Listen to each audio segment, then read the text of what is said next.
All right, let's now shift our focus to some other stories where, ending several days of speculation, China's state media has finally confirmed that North Korean leader Kim Jong Un did indeed visit Beijing on Chinese President Xi Jinping's invitation.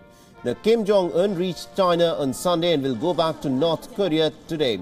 And this was Kim Jong Un's first visit to China, and China's President Xi Jinping and also his wife held a welcoming banquet for Kim Jong Un and his wife. Now, the Xinhua news agency quoted the Chinese president as saying, "Both Comrade Chairman and I have personally experienced and witnessed the development of China-DPRK relationship. We are willing to work together with the DPRK comrades, remain true to our original aspiration and jointly move forward to promote long-term, healthy and stable development of China-DPRK relations and benefit the two countries and also the two peoples and make new contributions to regional peace, stability and development," unquote. Now, the news agency also said that the Chinese president had put out 4 proposals for closer China and North Korea ties. Now, the 4 proposals include continuing bilateral talks, strengthening communication, mutual trust and also actively advancing peaceful development, and fourthly, to enhance people-to-people exchanges. Now, after this meet, the North Korean state media is reporting that the Chinese president will visit North Korea soon. And according to Xinhua news agency, Kim Jong Un has also said that North Korea is in fact willing to have a dialogue with the United States and hold a summit of the two countries. And the White House has released a statement saying that China had informed the United States President Donald Trump about Kim Jong Un's visit to Beijing on Tuesday.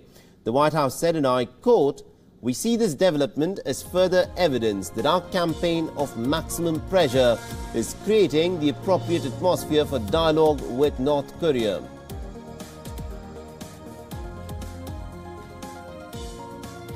And also earlier we spoke to senior journalist from Beijing, Atul Aneja, and also Chinese expert Einar Tangen. Listening.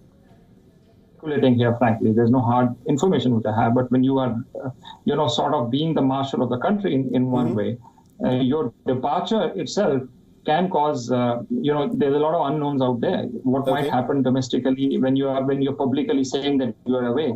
So I think there are both domestic and external reasons of why you want to keep it under wraps as far as possible. All right, interesting.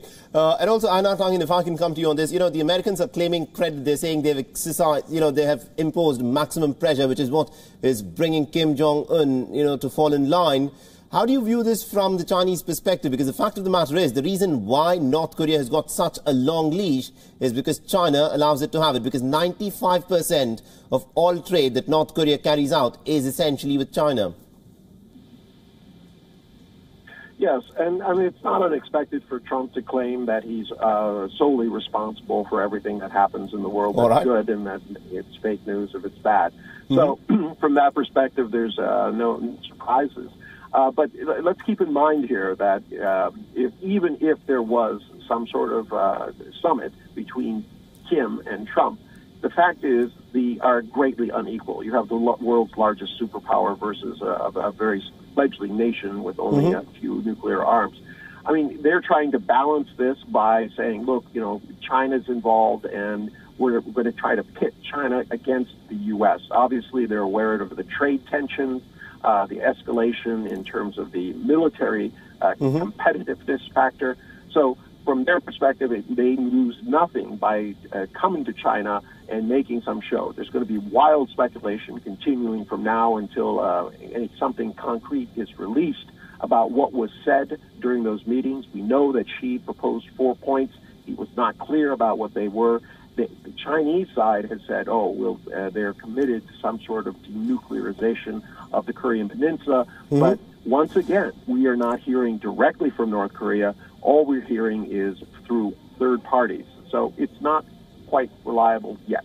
It's interesting that you're saying that North Korea has not so far spoken, and that is significant. Atul, if I could come to you on this, you spoke about China trying to bring about reconciliation between North Korea and the United States, and this would actually play in favor of China. But the fact of the matter is, the Kim Jong Un regime, to survive, needs a certain perception of threat, because this is what they have used in a lot of their propaganda. If they were to normalize their relationship with the United States, if they were to resort to denuclearization, then the kind of rhetoric that we see from North Korea would actually die out, and also the sort of excuses that they have to give of this perception of threat would no longer exist. Do you think North Korea is serious about denuclearization? Well, as I see right now, given the situation in the White House and the people around him, around Mr. Trump, I don't see the North Koreans having too many cards to play right now, and they desperately need the Chinese to protect them.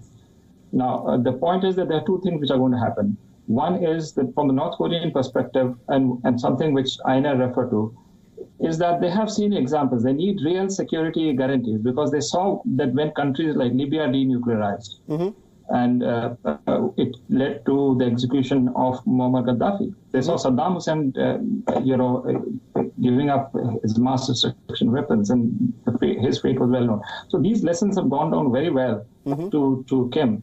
And unless there is a major security guarantee coming both from the Chinese and most probably even from the Russians, we'll have to see how the Russia-North Korea track moves from now onwards. Absolutely. I don't think domestically he's going to. The second point is also about change in regime behavior. If it's not regime change, then there probably will have to be change in regime behavior. And minus a threat coming as a source of legitimacy for the North Korean, then this has to be something major in terms of reforming the way they run their economy. Now, whether they will be able to do it or not, we will see. But yesterday, Kim's visit to the science park in Beijing, and also if you see the 4 points, the economic side, if I remember right, is prominently in those 4 points.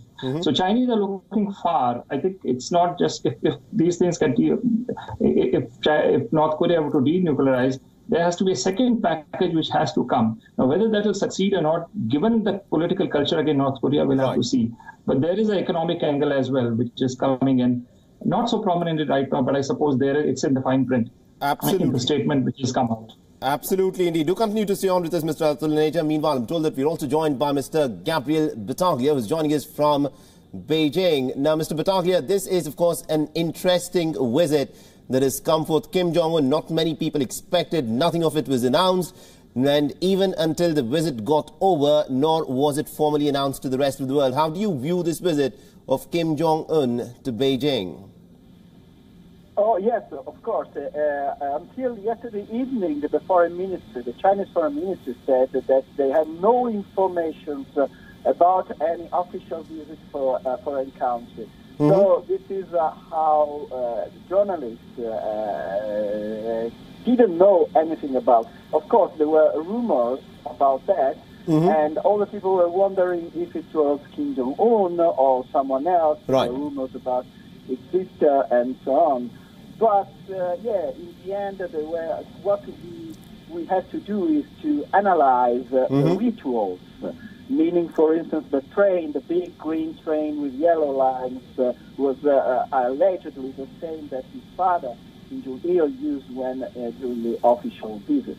So this is how we lived this official visit. Nothing was seen, just cars, just official cars, and augmented security in the streets. But anyway, we all realized that it was really Kim Jong-un this morning when official state media, Xinhua, communicated and put the picture of this handshake between the two leaders. Absolutely, indeed. And Einar, if I could give you the last word on this, this is a very significant visit which has the potential to change diplomacy in the Korean Peninsula. How far do you think Beijing would be interested in the denuclearization of the Korean Peninsula here? Beijing insisted on the denuclearization of the peninsula, and in the Xinhua and the New China Agency reports of this morning, they underline the stress the point. They say that Xi Jinping talk about the nuclearization of the peninsula with Kim Jong Un, and Kim Jong Un said that this is also his goal, his consistent position. Kim Jong Un, according to Xinhua, said that he is willing to reach the nuclearization of the peninsula. This can be resolved, but all depends on the reaction of South Korea and the United States to his diplomatic opening since the beginning of this year. All right. Interesting points. Atul, if I could bring you in on this, you mentioned that the denuclearization of North Korea would perhaps, shift the U.S. policy, which has been centered on the Pacific. So much of their presence will perhaps be moved out. But do you not think that that would actually give the Chinese the free run that they essentially need to try and impose their dominance in that region? Precisely. I think it is in China's interest that North Korea is denuclearized from the larger strategic perspective. And I think if this, and that's why I've been arguing that it is really in the U.S. interest to keep this North Korean crisis going, but at a containable level. No, but would that not bring the Chinese and the U.S. at loggerheads directly? But right now they have this proxy of North Korea to play with, because the fact of the matter is North Korea essentially is propped up by Beijing. So with the North Korean factor taken out of the equation, do you not think that the US and China would actually come to loggerheads directly, and that would be, a little more complicated to play with? I don't think so, because, if the North Korean crisis diffused, then there's a major source of tension being removed. You also have to play your diplomacy in the public domain as well. I mean, there is no justification then for the large amount of accumulation of U.S. forces. It will be hard to justify. But yes, there's a downside to it as well. Now, what happens, the equation post removal of the crisis between Chinese and the U.S., I think we need a separate discussion program for that. All right, so that was me speaking with Atul Neja and also Einar Tangen a little while back on how the entire diplomacy in the Korean Peninsula is playing through.